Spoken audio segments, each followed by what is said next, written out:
Great.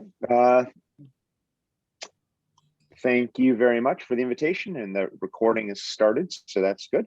I'm going to go ahead and share my screen and get started. Okay. Get everything going here. All right. So thanks for the invitation. Thanks for having me. As Stephen said, my name is David Van Riper. I am the director of spatial analysis at the Minnesota Population Center, and I'm just actually this week celebrating my 20th year working at the Pop Center. I'm a geographer by training, and have been working kind of on small area census data for the last 20 years, and for the last 15 years have been involved with lots of researchers, particularly in schools of public health throughout the US, who are interested in this linkage of individual level data with either the neighborhoods that people live in, or measuring like egocentric neighborhoods. So knowing where people live and what types of environments are around them within certain buffers and certain distances. And so today I'm going to talk about placing people in context, automating data linkages in a US application. I'll be talking a little bit about kind of why we've gone down the path we've gone down, talk a little bit about the tool that we've built called IPM's GeoMarker, which is this automated data linkage platform. Talk a little bit about the types of things you need to be doing geocoding, particularly looking at the comparison of survey data and administrative data. So two different types of data and the implications that come out of both of those. And talk a little bit about some of the things that researchers should be concerned with when analyzing the output of the geocoding process. And with just some concluding thoughts on maybe where to go next. So we're all embedded within particular environments, right? We are all embedded within environments, and we influence those environments, and those environments influence us, right? So we live in houses on city blocks. This red dot on the map is actually the house I'm sitting in right now. I'm in the basement. I'm speaking to you now, right? I live in this city block where I can walk around it on a sidewalk, and I can see and know my neighbors. But then I can also go shopping at the drugstore here just a couple of blocks away. There's a supermarket across the street. All of these things, like the decisions that are made to put these in places, influence what I can and can't do throughout the day. If I zoom out a little bit more, in the US context, I live in a geographic unit called a census block group. This unit in blue contains about 800 people, right? And you can see to the southwest here, we have a golf course and a park. So I live in this area, but I'm half a mile away from a big park. This park is here. It influences the things I do during the day. I go down for walks at the park and around the lake, and then I'm influenced by that, by having that here. If we zoom out one more time, I also live within a census tract, which contains approximately 3,000 people. Here you can see from the scale perspective, as we zoom out, we've got more and more housing units, more and more people, but the context within which I'm embedded changes. And these census tracts of 3,000 people are commonly used as proxies for neighborhoods in US research. Now, these are not perfect proxies.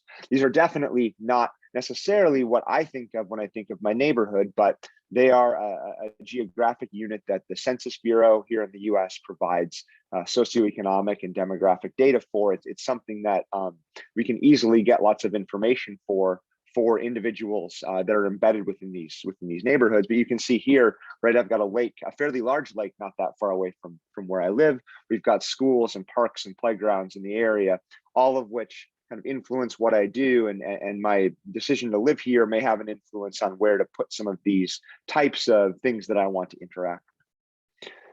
Finally, I zoom out to the kind of the extent of the geographic unit that I kind of think of as my home county, right? I live in Ramsey County here in the light blue outline, and that's the next geographic entity in our hierarchy. All the units I've highlighted influence the daily, weekly, and yearly decisions I make, and my decisions also feed back into these units. Now, in addition to the four things we've talked about today, I actually am embedded within many more types of entities, right? So I actually live in the city of St. Paul, and that city of St. Paul, right, issues property tax levies and tax levies that they then use to improve the area that I live in. So my decision to live here feeds tax money into the city of St. Paul. The city of St. Paul turns around and makes changes to the local environment that impacts my ability to do X, Y, and Z activities. I'm also embedded within school districts and states and metropolitan areas and all kinds of things, right? I'm embedded within. But to actually know where I live, we have to actually assign coordinates to my address so that we can then kind of measure from a spatial perspective where all of these things are.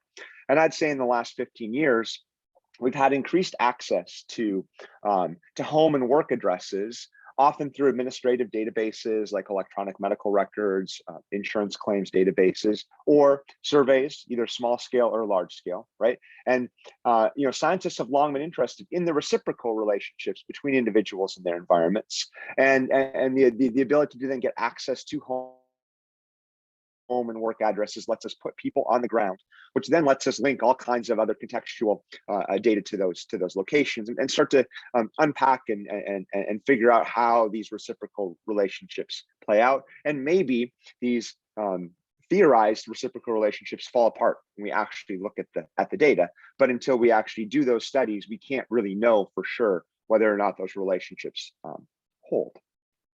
Now, thinking about these two types of data, surveys and administrative data, they both have positives and negatives, and there's reasons why we need to do this geocoding and contextual linkage for these two different data sources.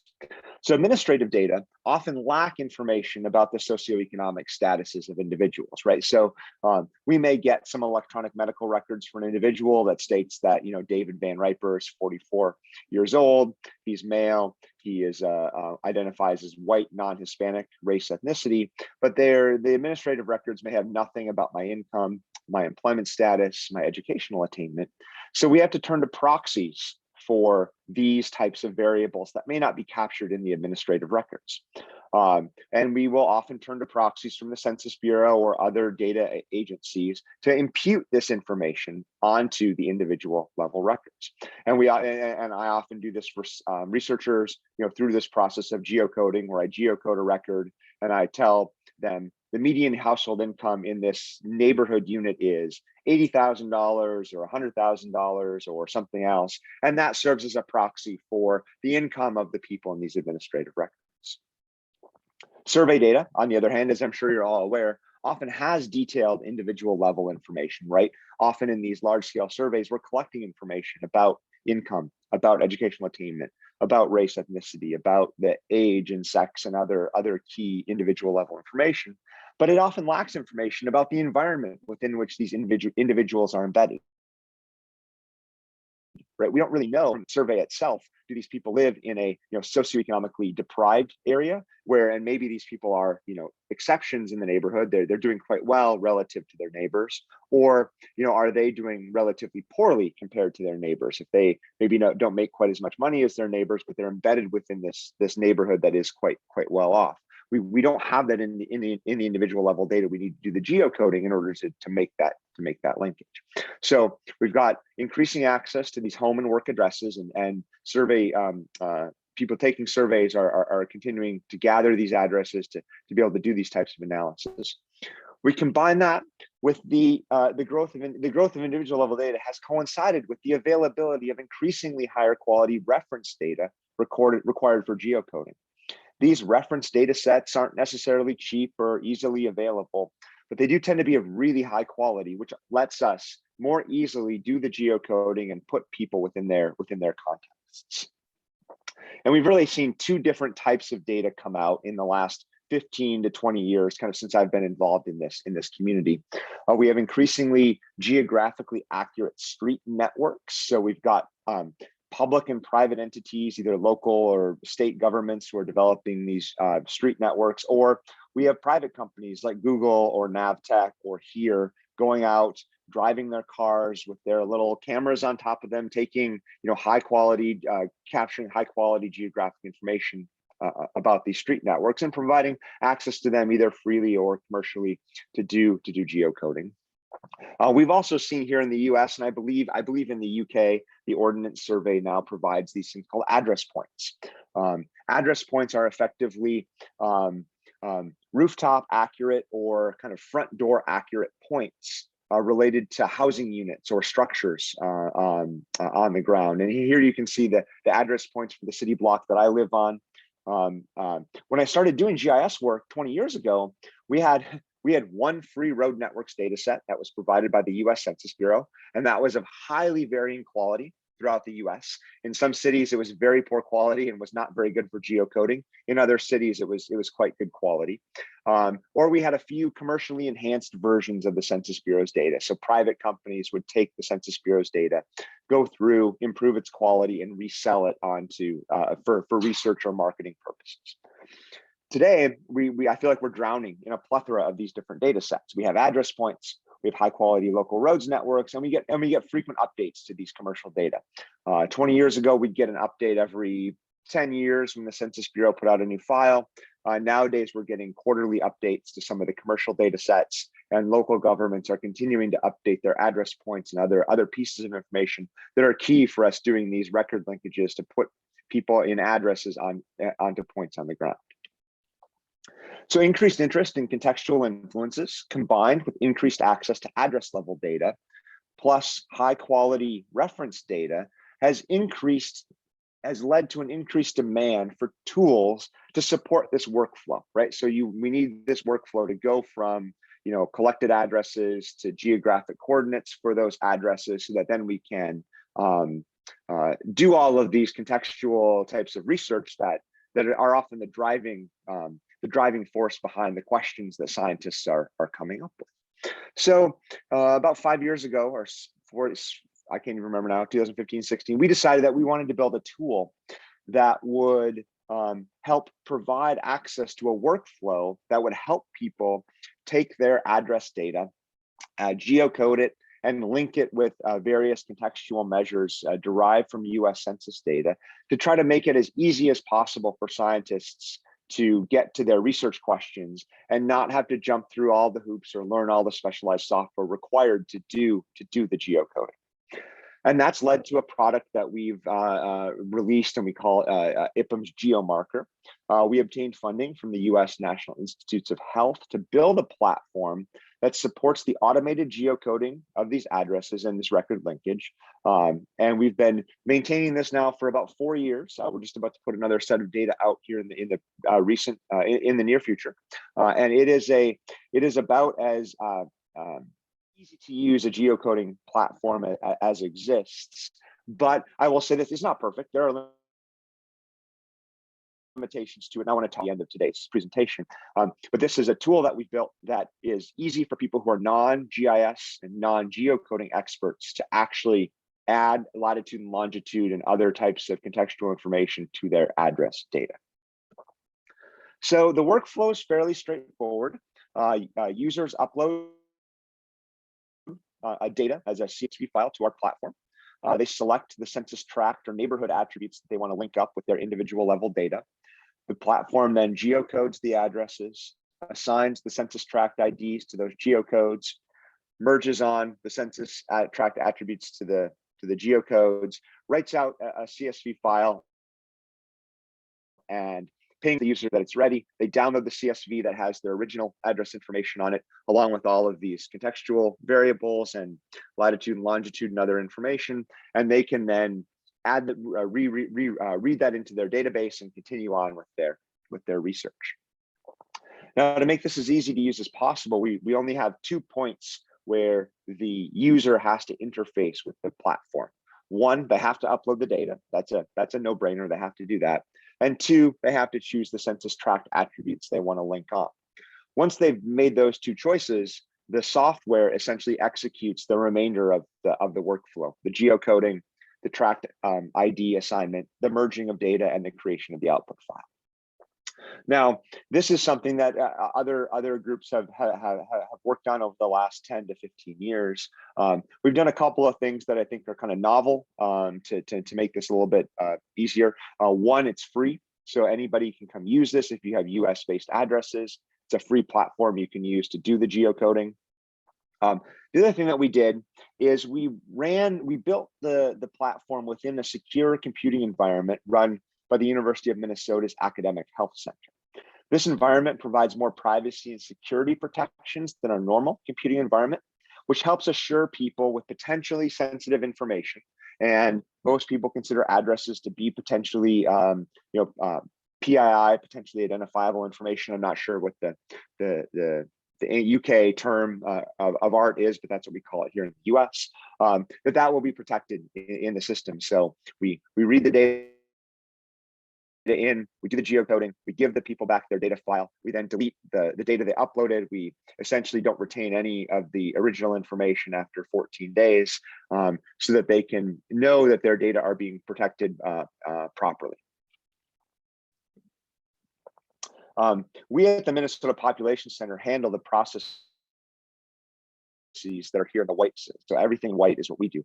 We actually partnered with the group at Texas A&M University for doing the actual geocoding.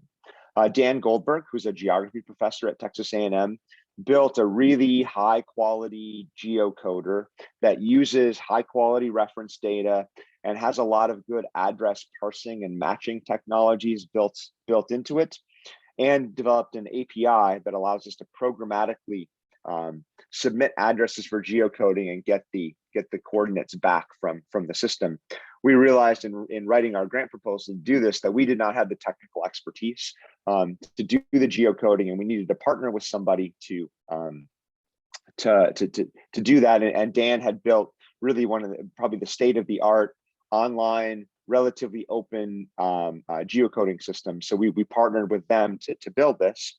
And if you're interested in looking at their platform and what they've built, Texas A&M GeoServices is the name of their platform. And what happens is we take the data in from the user, we encrypt it on our end, we pass those encrypted addresses to the Texas A&M geocoder using an API call. The A&M geocoder does its geocoding within their secure compute environment. They encrypt the coordinates, the latitude and longitude coordinates, and ship those coordinates back to us as part of that API call, so that there's encryption throughout the entire handling of the chain of the process. So again, we're providing that level of protection for the data custodians and the people who have the data, and we're doing the best we can to protect that. Now, the Texas A&M geocoder follows what is called a cascading geocoder approach. So what you do is that we pass an address to the Texas A&M geocoder, and what happens is it starts at the top of this hierarchy. So it starts trying to match the addresses we pass to address points, and they've read in hundreds of millions of address points for the US. It tries to find a match at the address point level. If it can't find a good match at that address point level, it then moves down one level of the hierarchy to a set of land parcels or parcel boundaries that come from a private company.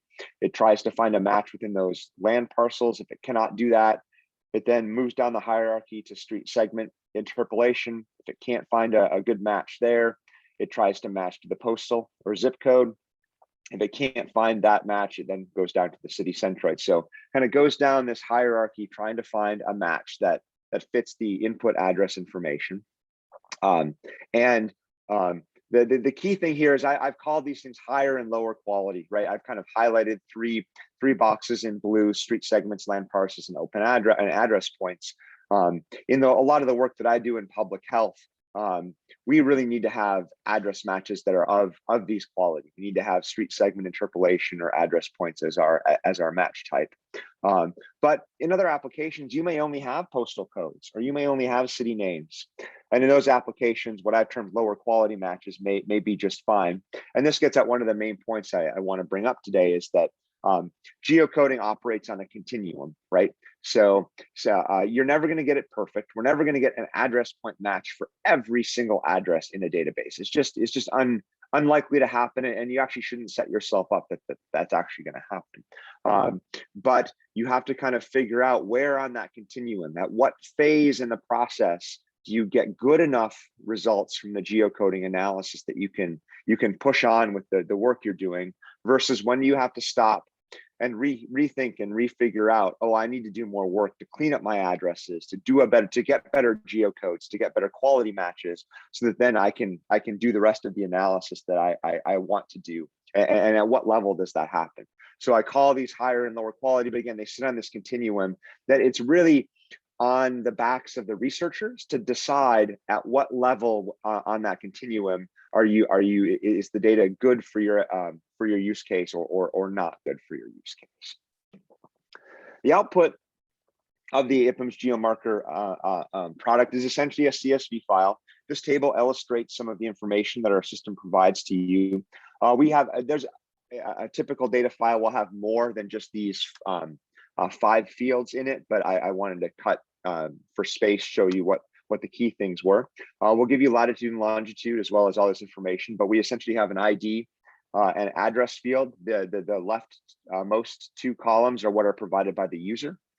And we've then appended a census tract ID, the median income for that census tract, and importantly, the quality of the match. How good was the match that was done for, provided by the IPIMS GeoMarker product? And the information in that quality of match column is particularly important.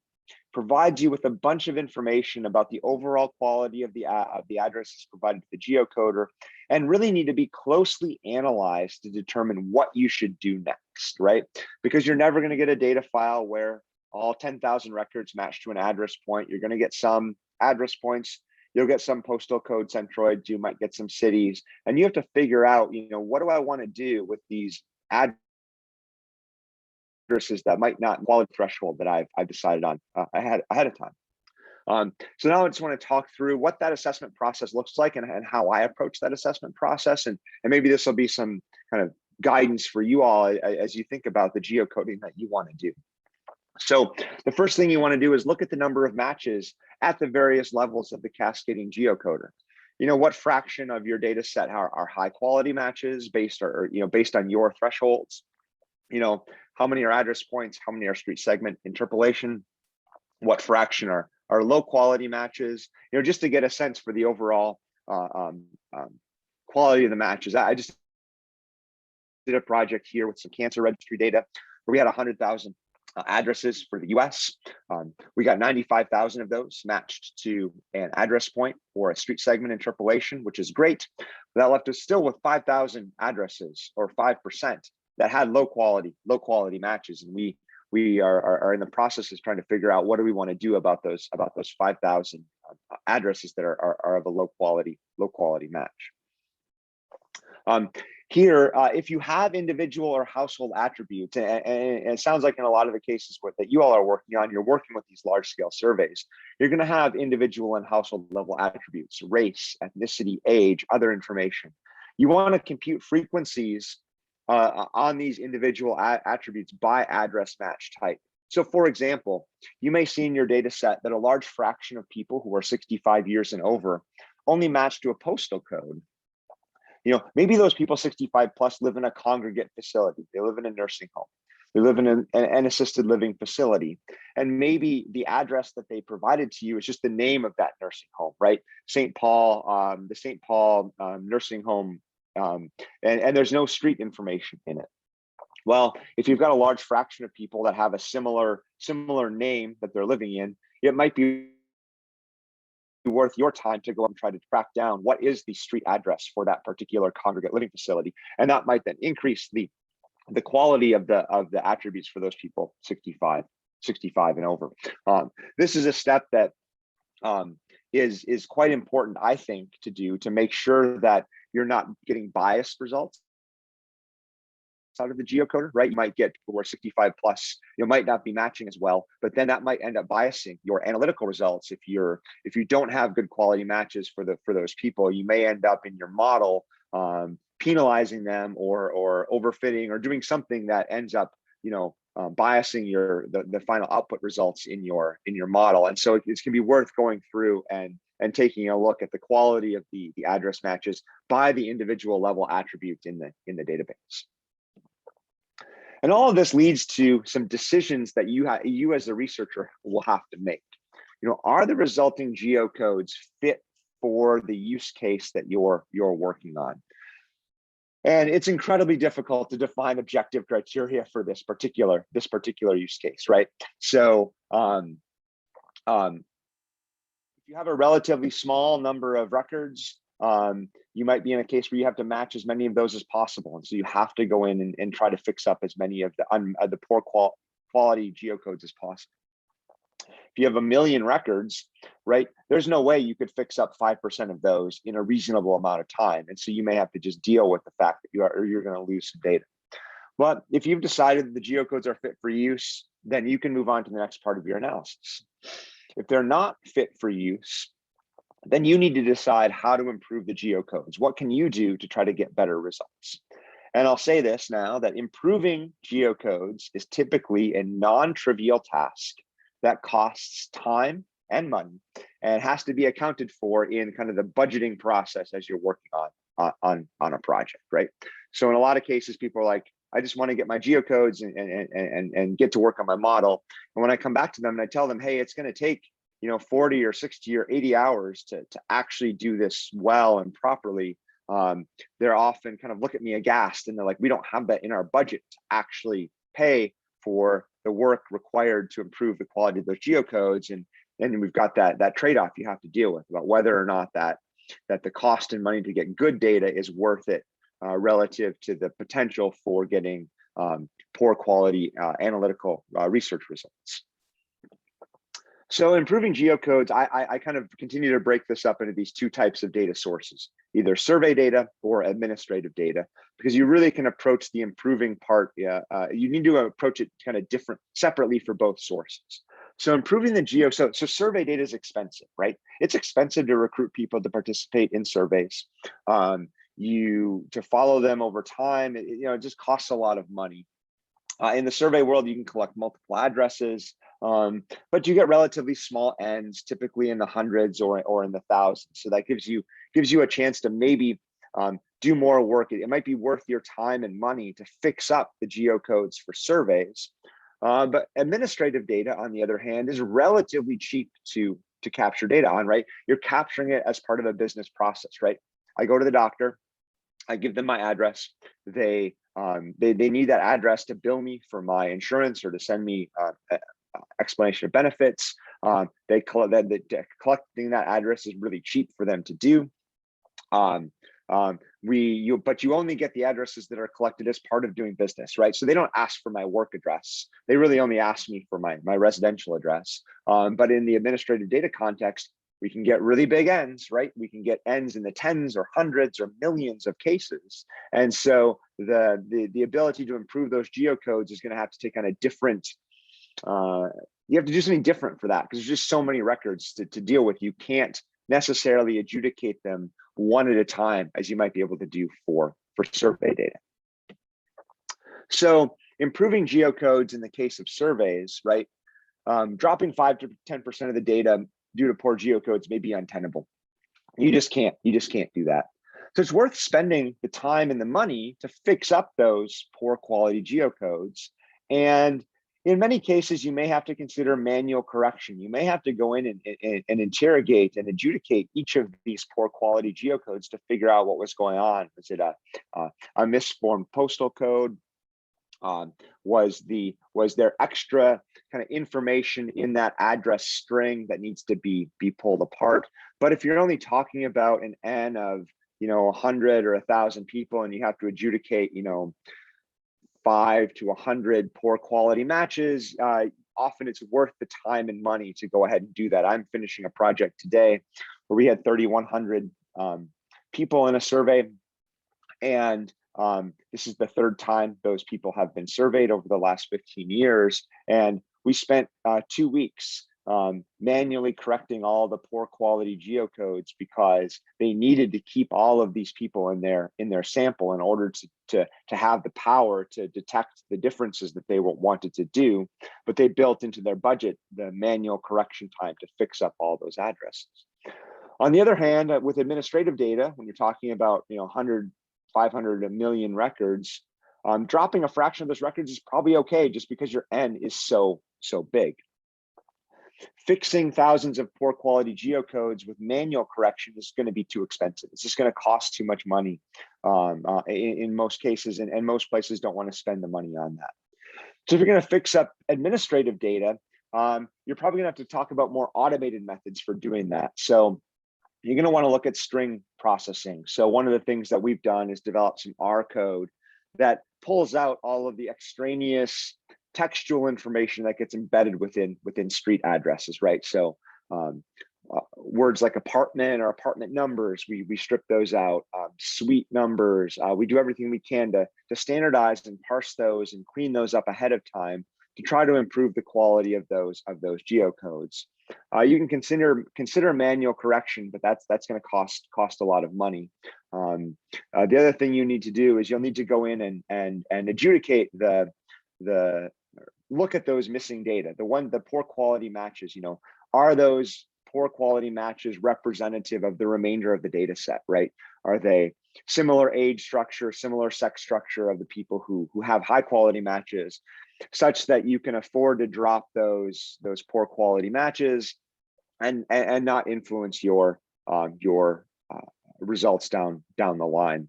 And again, this is just kind of, there's no prescriptive way to do this. You have to kind of assess this in a one-off situation. Kind of every research question is going to have different thresholds for what missingness is too much or what's okay. But you're going to have to kind of address these types of issues and figure out what's going to work in your particular application, in your particular use case. So with respect to GeoMarker, we have no support for manual correction. Building an online tool that would support manual correction is incredibly challenging to do well. It's actually hard to do poorly as well, but it's really hard to do well. It requires a different skill set than our staff has. And this is the type of thing that's going to be a problem if you're using GeoMarker or you're doing other programmatic geocoding in cases like R or Python. It's less likely that you're going to have tooling to support the manual correction. If you want to do manual correction, that's often going to push you towards tools that have a graphical user interface like ArcGIS or QGIS or other pieces of software like that. But we made the decision that we expected most people who are using GeoMarker to have lots of addresses. So 10,000, 20,000, 30,000 or more addresses mostly from administrative data sources that they just needed to get geocoded, and that they could handle some set of poor quality matches in their research question. That was what we could spin up on the budget that we had and what we were working towards. So when you get the output from us and you simply get that CSV file, you'll want to do additional analysis of that to see whether or not the quality of the data are good enough. If it doesn't meet your threshold, you can either try to inspect the addresses by hand, or you may have to find a different toolkit to do the geocoding to get you up to a level of quality that matters. The strengths of GeoMarker are that we don't have specialized software requirements. You really just need an internet connection and address data, right? So if you can pull address data out of a database, either administrative records or survey records, once you create that CSV of address information, you can upload it to GeoMarker, geocode it, and get the data out. We've cut through some of the specialized skills and specialized software that we need. I've often said that GeoMarker is my attempt to put myself out of business, because I don't necessarily always want to do geocoding for people. And if I can build a tool that helps them get there, then I can focus on other things and provide them with a toolkit that fits their use cases. The secure compute environment provides more privacy and security protections than are typically available. For example, I wouldn't want to use the Google geocoding API to geocode health-related records, because the minute you send that information over to Google, they actually retain a record of that for pretty much for all time. And you've effectively violated the privacy protections and guarantees that the US federal government requires you to provide. So we've tried to build a platform that builds some of those protections in so that you can, with peace of mind, use that platform. You can rerun poor quality geocodes or poor quality matches. You can keep using our system. And finally, and this is not to be not necessarily the fourth one in order, but it's free. You can come to our platform and use it, and you can reuse it, and we're not going to charge you money. We're not going to make you pay for it. You can use it to geocode your addresses, and you don't have to incur a cost to do it. So in the end, just to give a few concluding thoughts before I'm super happy to take questions about the toolkit that we've built or the work that we've done, I hope I've tried to lay out this idea that geocoding always involves trade-offs. You're always going to have trade-offs when you're trying to deal with this, because it's really impossible to get perfect results, right? You have a time and money versus accuracy trade-off, right? If you want highly accurate data, it's often going to cost either time or money to do particularly well. And that needs to be built into the budgeting of this type of work, right? Like you need to know that it's going to potentially cost, 1 minute to 2 minutes of time to fix a poor quality geocode. So if you have 100,000 records and you expect a 5% poor quality geocode, you need to build into the budget 5,000 to 10,000 minutes worth of time to assess those poor quality geocodes if you've decided that you need high quality matches for all 100,000 of those geocodes. The other trade-off you have to deal with in geocoding is the analytical scale. So think back to those first few slides that I showed you, where we had I had a very small city block that I live in, and then I have a block group I live in, and a census tract I live in, and a county that I live in.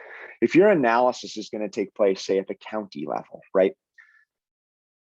That high quality versus poor quality, you can probably get by accepting more poor quality geocodes if your analytical scale is so large spatially that as long as you know that I live in the city of St. Paul, that falls within Ramsey County, you're going to get a good city centroid match. Well, you can then analyze my data at the county level without worrying that it's going to be a poor quality match. So the spatial scale of the analysis matters, and that's then going to feed into that time versus money trade-off, right?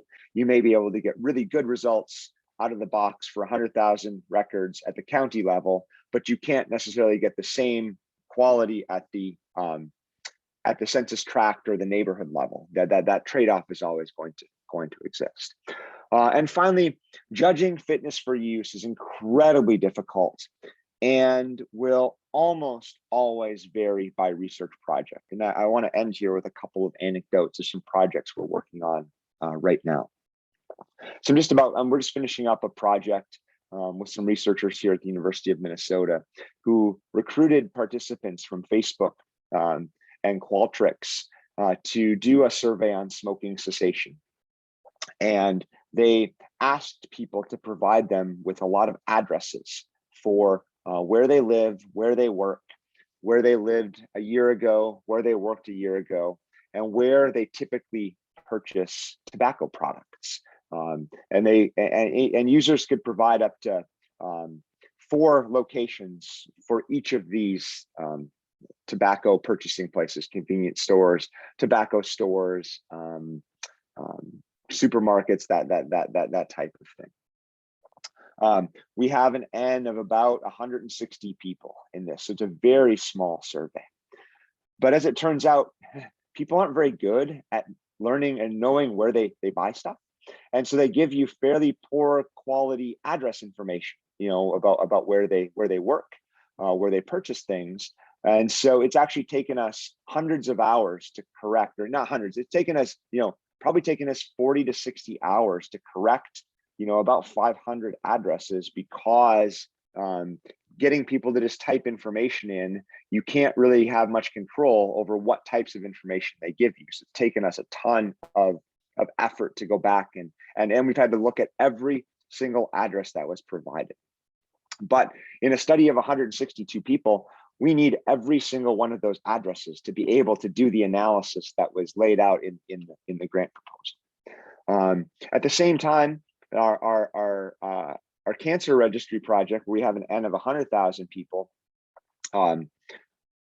we have 5,000 poor quality matches, but the budget is going to allow us to actually adjudicate all of those. But because that's administrative data, those are data that were collected by the medical providers, it's actually quite easy to correct those addresses using the software that we have.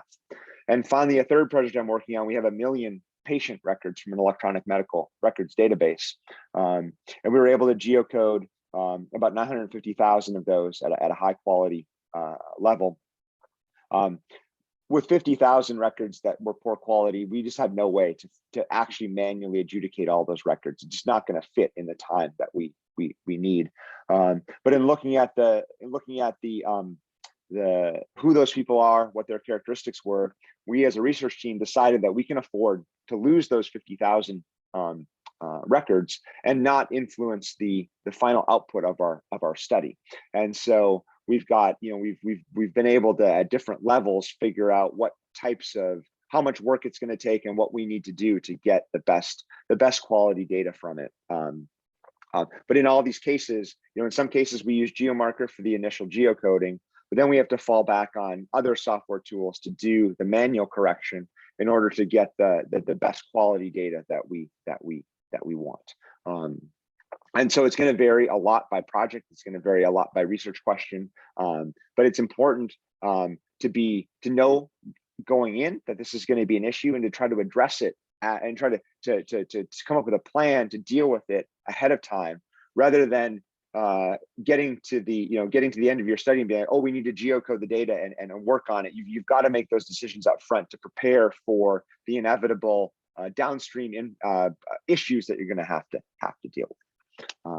So with that, that's my last slide, and I'm super happy to take any questions that have come up or that people have, and happy to entertain any comments about or any questions about the work that we've done on GeoMarker or other geocoding and projects that we've done here.